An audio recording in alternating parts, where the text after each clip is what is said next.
Hello అందరికీ, ఎలా ఉన్నారండి?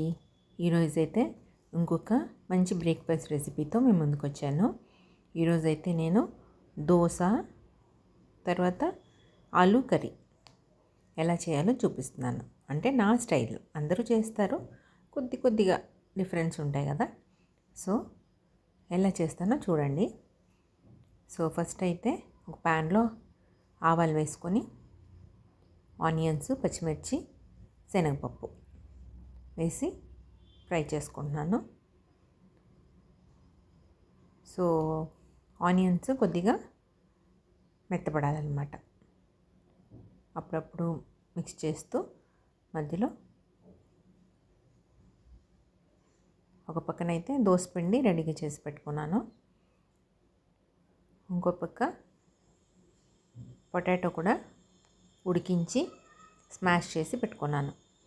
సో ఇప్పుడైతే ఆనియన్స్లోకి పసుపు, ఉప్పు వేసి కొద్దిగా మిక్స్ చేసుకోండి.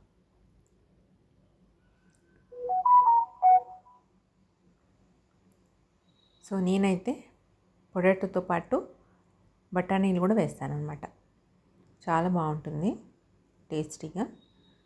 సో పొటాటోస్ ఉడకపెట్టుకునేటప్పుడు బఠానీలు కూడా ఉడికించుకోవాలన్నమాట.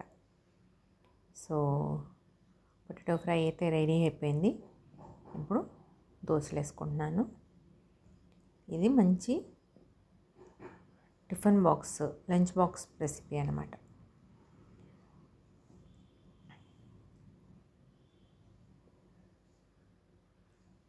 సో దోశలు అయితే వేస్తున్నాను.